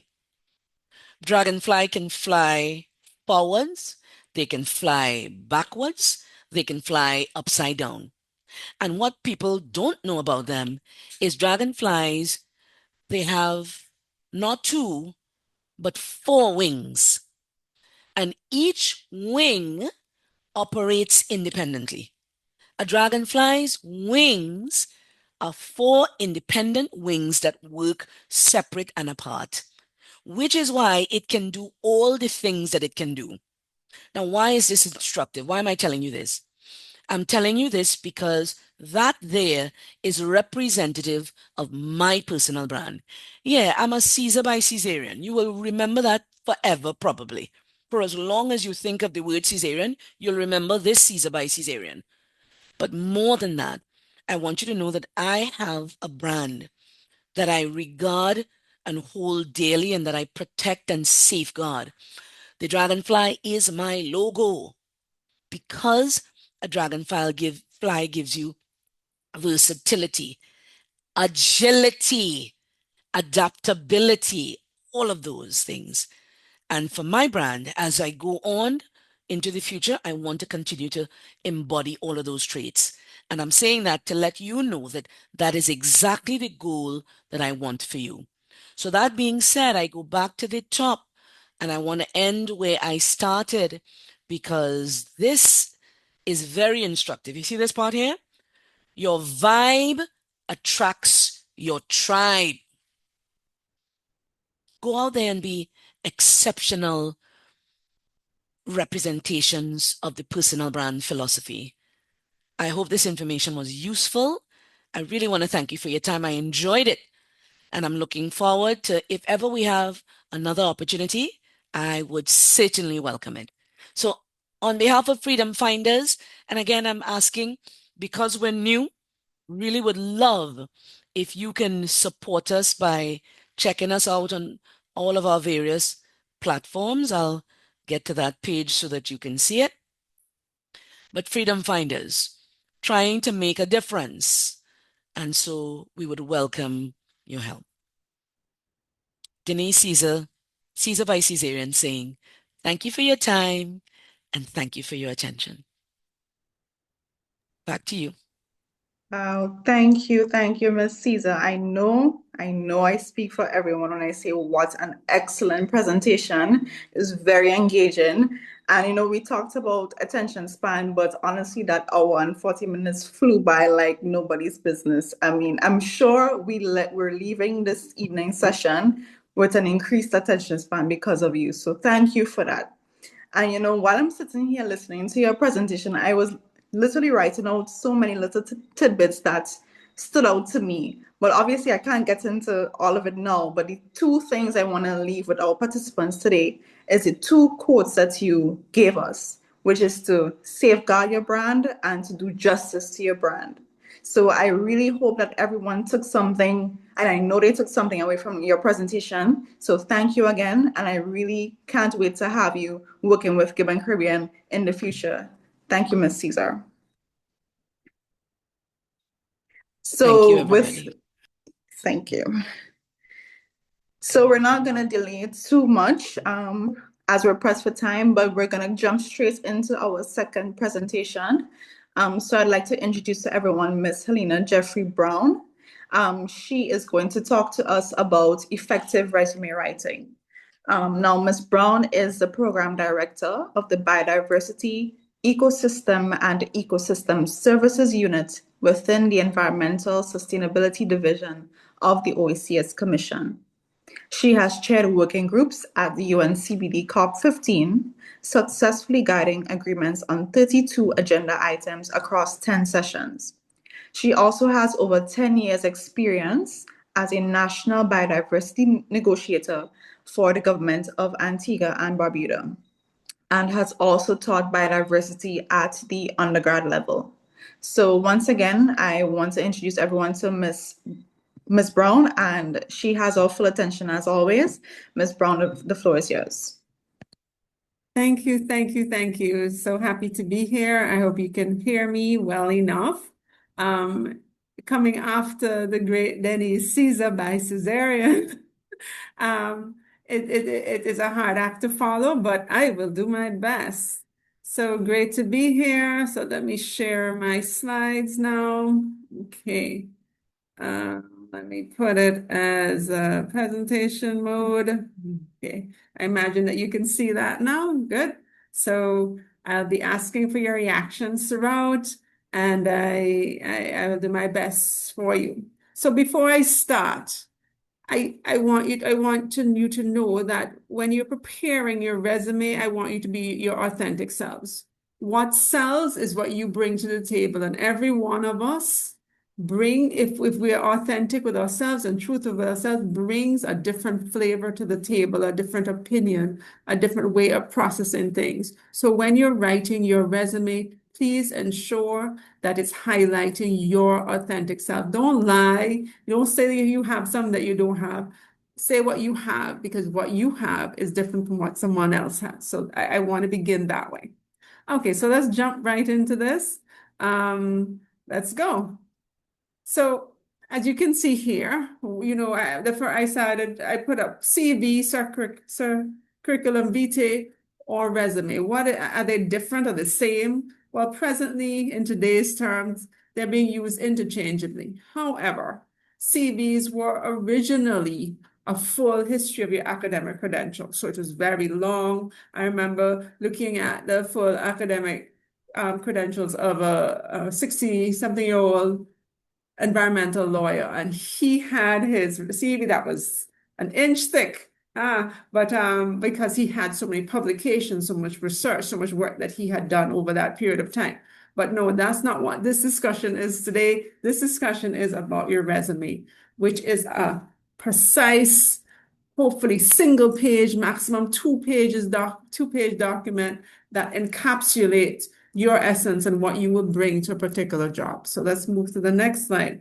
So this just shows you a snapshot of of the difference. Yes. Sorry. Yes, a snapshot of the difference. So the curriculum vitae has a different purpose. It presents a full, comprehensive history, academic, and professional credentials, while your resume, the concise, tailored picture of your skills for a specific position, which is what you're applying for. This is what we're looking at. Effective resume writing for a particular position. So you would have received the terms of reference, and now you're preparing your resume for this. And each terms of reference might have a slightly different resume that you may prepare, so that because you're tailoring your experience, your all the things you've been through in life to meet what the folks are asking for. So length, of course, is variable for the CV. That's very long because you want to include your publications, but the resume, I would say single page, but the maximum 2 pages. And then, as it says here, curriculum vitae is for academia, fellowship, etc. But for resumes to get for your organizational job applications, NGOs, etc. And as it says here, concise 1 to 2 pages. You'll see that over and over again. That resume needs to be short, snappy document that captures your essence. So just to show you an example of a CV, now this is not very clear, but at least it captures the main topics. So of course you have your name at the top with your strategic summary, and you have education, honors, awards, research experience, teaching experience, publication. So sometimes this is pages and pages long, but that's your CV, but that's not, I just to give you an example of that. But what about your resume? That's something short and snappy, single page. So I pulled this up off the internet. This is just, you may have a picture at the top with your address, then your profile or your whatever it is. It could be, it's an introductory statement or your strategic summary, your work experience, your education, you talk about your skills, and then you would have your references there. Sometimes you can put a picture, sometimes not. It really depends on what you think best emphasizes what you bring to the table. So this to me is the key. Once you have these areas on your resume, you're more or less conquered or achieved what the goal is. So let's look at them. So we're just going to look at them all together on this slide. And as we move through the presentation, we'll go through each one separately. So at the top, we would find the contact details. Of course, your name, your how to contact you. I've seen some CVs where they would put their current work email, which is never a good idea. Please put your personal email. And as Ms. Caesar said, make sure your email address is your name and not something like Beauty Princess or Cutie Pie or something like that, because I've also seen people send us emails, send resumes with this in there, but no, that's not professional. That's not actually representative of yourself. Then we have that part, that introductory statement, that profile, the strategic summary. This is an area of your resume that is your hook. It encapsulates your professional goals, and this is what separates you from the pack. This is what the employer is looking at and figuring out, is this person, how they phrase it, is that person of value to me in this workplace? This is what they're looking at. So it's really important that the professional summary is truly encapsulating who you are and what you bring to the table, your authentic self. The next area is the work experience. Yes, work experience is actually one of the most important areas that employers look at, even over education. If you have experience in a variety of areas, this is what you need to talk about. And it should be tailored. You're not necessarily going to talk about all your work experience from the time you're born. No, you don't need to do that. Just tailor it to what the terms of reference of the job that you're applying for is asking. And I also tell my students that, please look at what the wording is in that terms of reference and reflect it back to the employer. If they ask for a particular skill, give them examples of how you have done exactly that. Let it be reflective of what they want. So it's exactly what, and they do, and it's in the order they ask for, so they don't have to be looking all over the place. So please, it's so important to tailor your resume to the terms of reference for the particular position you're looking for. The next area is, of course, education. Make sure you put your dates of study, where you was. If you need to, you can put secondary education, but you keep that brief or actually omit it altogether, depending on where you are in your life. And then, of course, skills and proficiencies is key, because this also is a bit different from your work experience education and gives the employer an idea of where you are at. And this can be demonstrated using infographics, but we'll talk about that a bit later. Of course, it's always optional. If there's space, you put in awards, certifications, presentations you have given, or if your ability to speak other languages. This is something you can insert. You can use infographics to put this in, so that this is something, another layer that you're bringing to the table that's different, that separates you from the pack. Always, yes, please include it. Not written here, references, but I always advise my students, always put in your at least 3 references, because with many employers, they request 3. So prevent them having to ask you for that. Just put that in right away. Okay, so here again is that previous slide, just with a bit more with the references added. And just always wanting to remind you in this little white box over on the right that each job is unique, and so is each resume. Make sure that you tailor your resume for the job you're applying for. Okay, so I found this slide from various sources, and I thought it was a good thing to share with you. It's called the 6-second strategy. An employer will get many resumes for the same job. So how are you going to make sure you stand out from the pack? And this is why, if an employee does not see within 6 seconds what they're looking for in an easy to read format, that resume may not get read. This is something you have to be considerate of. They don't have to read it. Yes, you send it and they don't have to read it. So make it enticing, make it something that you want, that the employer will read. So if you notice, it has this pattern. It's called an F pattern. So then the areas of the most orange are the most priority areas. So the first part is how to get in touch with you, maybe a picture or something, the focus prioritization, and your professional summary. This is capturing your essence, and of course your work experience, and then everything gets less and less of less importance. So the idea here, this forces prioritization, demonstrates concise communication, and optimizes the F pattern. So I just thought, let me share this with you. So when you're visualizing your resume, you make sure you are including this, because it is true. If your resume is not attractive, it's not as likely to be read as in other cases. Are you all with me still? Everybody awake still? I hope I haven't put you to sleep. This is not going to be a very long presentation, but it is going to have a bit of information in it. So I want you to stay awake. So here we go. So just a variety of styles of resume, just a few before we get into the details of each section.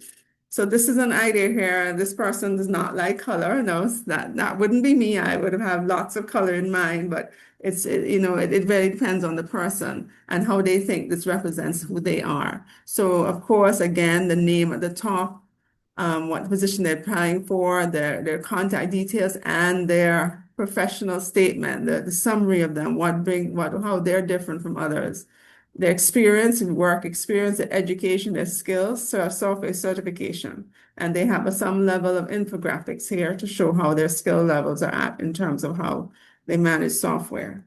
This is another one. This person liked a bit of color and used infographics and ordered their information in a way that was attractive. The profile is on the right here as opposed to at the very top, so that's slightly different. And the skill sets, they're using infographics to highlight that, so it's not so many words. You just look at the picture and you can figure out, this person is highly organized.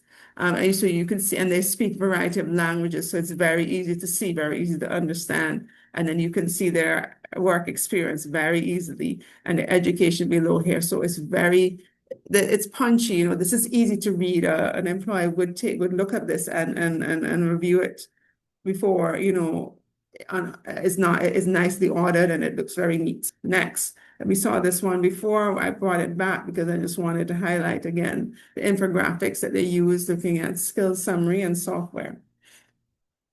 So let's move on. So I found also that another additional one or an element for our already cramped bit of one sheet, or could be two max, how you spend your time is something employees like to know, but it depends on where you're applying in the world.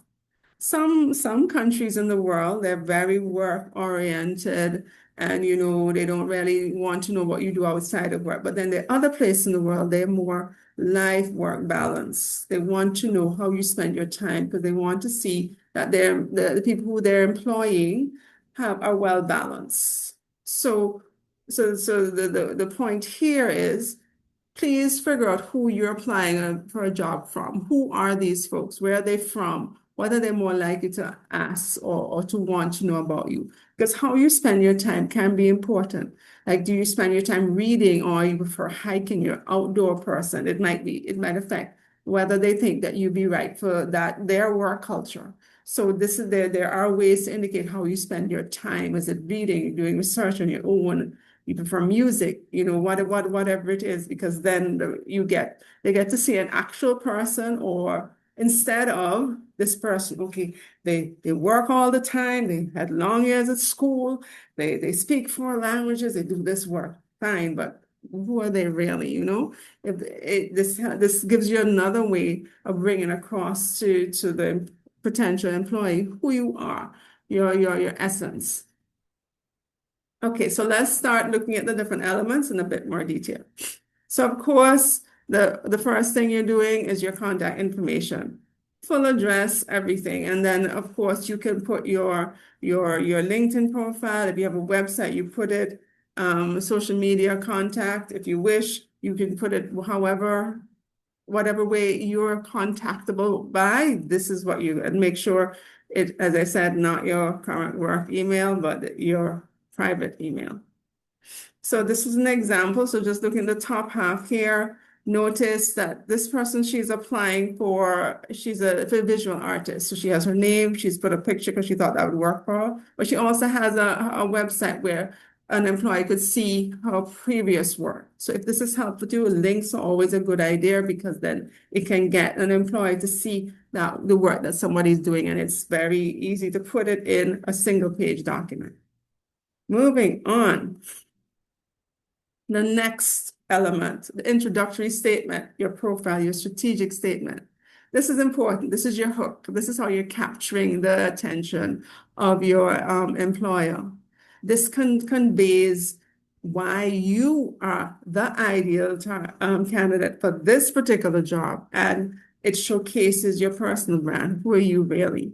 It should be the most 4 sentences, nothing more than that. You don't want to overwhelm the employer, a potential employer. So it's a statement encapsulating your professional development goals. It may include your aspirations, your strengths. It's a statement that lets your employer know how you can contribute to success of your potential new place of work, how you'll fit into the work culture. So this means you really have to do research on who you would like, who this person is, or who this company is that you would like to work for, so that you can understand what is it that they're really looking for. So example here, same one from before, but this area below is she has 3 sentences: imaginative visual artist with a passion for showcasing nature through art. So she's using her words sparingly, but they mean a lot. She specializes in telling conservation stories via mixed media and making nature accessible to all. So it's really nicely put together so you can get a visual of who she is and how she operates in this world. So a personal branding statement here, so you can read the little boxes below, really showcases what you do, how you do, why you do it, defining why you are unique, how you are different from the other 90 people who applied for the same job. So this is why it's so important to be authentic and bring your true self to this, because that's more interesting than somebody that you think, and then making up some other persona. Moving on. Okay, now looking at work experience.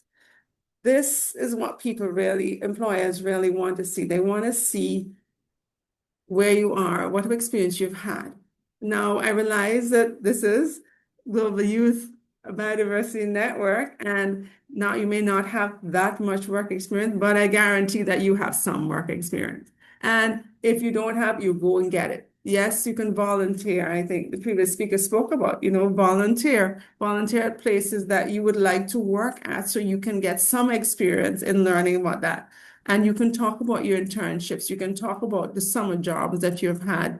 You can talk about any jobs that you had at school, like when you were at university. You can talk about a variety of things. It's how you coach it. It's how you place it in your resume. But you do have work experience. It's now to go and look at what you do. Yes, you may not have, I worked 3 years at this place doing this and that. No, you may not have that. You may have, I worked a few months and I did this particular job.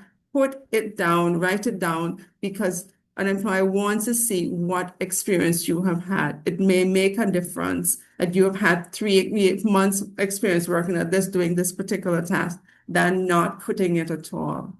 But of course, be selective. Do not include every single job you have done. And you, of course, include the dates of employment, the place and location of work, what you did. You describe the task involved, highlighting any accomplishments. And we're going to speak a bit about that, because how you write what you did makes a difference. And of course, as I've said before, work experience also includes voluntary work. And managers are always looking as to whether you do well work on your own or in teams or both. Please say this. Please say this, because managers are looking for that. Team, somebody working on their own is great, because that means that they are they're self-inspiring and able to run with a task. But also being able to work with others is key, because when you come into work environment, it's unlikely that you're by yourself. It's more likely that you will have to work with others. So please indicate that this is something that employers are looking for. So just to give you an example, so this example is somebody who worked as a communication officer for fauna and flora. They indicated where it was, because this showing the place it was, it gives you employer place. Oh, you worked in such and such a place, and so you've had experience internationally, and you worked for that particular time. And what did you do? Notice is very short. They authored something. How did they do it? What did they do it? Now, this is important because I want to refer you to this next slide here, where it talks about it's an anatomy of a bullet point. You're not just saying you did something. Please look at these. So you're going to say what you did, how you did it, and what was the result. So this I thought was a good key of 3 questions. So going back to that example that we just saw, what did they do it? What, how, what did they do? How did they do it? And what was the result? So the first one, what did they do? They authored. How did they do it? They did it by these methods, news stories, and note. They have links. So as an employee, I could go click on that and see what relevant thing they've done. So links are always a good idea in resumes because it gives you a fresh, up-to-date idea of what this person is capable of. And then how did they did it that way? And then the result was it raised the profile of the biodiversity within the industry. So within a short sentence, you will be able to say what, how, and the result. So that's key in making sure each bulleted point is punchy, it gets the information across, and you're able to stay within your single page while being very clear to the employer what you're capable of. So yes, you have this 3.1, what, how, and what was the result, but there's also another method, the CAR, challenge, action, results. This is another way of making sure each bulleted point has the greatest impact. So you have to talk about the challenge. What did you overcome? What action you took to overcome that challenge? And what was the positive result that you achieved? And at the point, the bottom here says, for maximum impact, reverse it. Start with the results to grab the attention. Look at what I did. Look at this big job that I did. And why did I do it? Because we had this problem, we had this challenge, and this was the action we used to overcome this. So using this CAR method really makes your bullets, each bullet, more impactful. So these were just two points to make each bullet within your resume more impactful. And I hope that would be useful to you. And this was just redlining weak bullet points. So again, just emphasizing the importance of each area of your resume must be well thought out, must be well curated and well tailored so that your essence, your impactful change on the world is indicated in your resume. So moving on to education. This education, of course, is essential. And I saw some notes in the chat that people have been in school for a long time. Somebody's been there for 10 years. Okay, that's fine. But and then you're sorting your education now and you move on. You will eventually get a job that you enjoy. And sometimes people remain in academia, they remain in research. That's what we need researchers in our world so that we can know how to live and know what to do. So all that is good. But so education is important. So clearly indicate all the areas that you've studied, put the dates, places of study, and sometimes break down the area of study.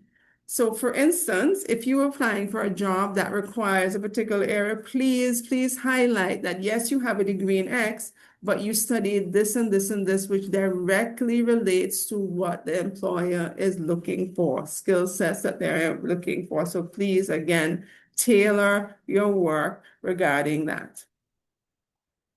So this is an example, what the master's was in and where it was. You put the end date of when you received your degree. Sometimes you don't necessarily need to put that you did it from this year to that year, because if you took longer than usual or for whatever reason, you just put the end date, and then you can put what, that you were a scholar if you're a scholar, or you put the relevant coursework that would be important for that particular job. And if you needed, you could put the GPA, it's up to you.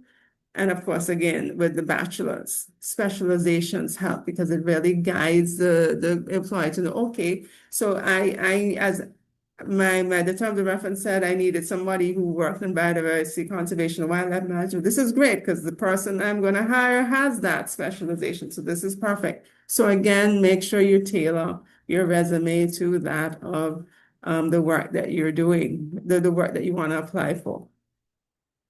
Okay, so skill sets. Best way to emphasize your skill sets is to show infographics. Just to give you an example, here are some infographics here. We saw this particular one before. And these are boring ones, but I'm sure you can find the fancy ones online. But so there are ways that you can reduce the use of words by just using infographics. So just highlighting, showcase your skills. You may be great at computers, or you might be great at a particular industry skill, but just put it down on your resume and find an interesting way to highlight that, especially if it's related to the job that you want to apply for. You're there with me still, please? Yes? No? And then again, the area of how you spend your time. I spoke about this a bit earlier. Just repeating it again, please indicate how you spend your time, whether you volunteer anytime in your community, whether you read, whether you research, all of that can be included in your resume. And this is an example here, how they spend their time. They put it in categories such as forecasting, market research, reading, family and friends, seminars. This is how they spend their time to give an employee an idea of what it is that they do. So this is a way of showing and encapsulating that the work that you do, how you live, how you are, so that the essence of you, which is what somebody would want, is very, very well encapsulated in your single page, maximum 2 pages resume. And then finally, of course, make sure that you include your references, at least 3, name of the reference, position if they have one, and contact information. So optional elements, as I indicated, awards, training, qualifications. I've said this before, so I'm moving. And so I just have a few more slides because I know it's getting late and everybody wants to go, but it's okay.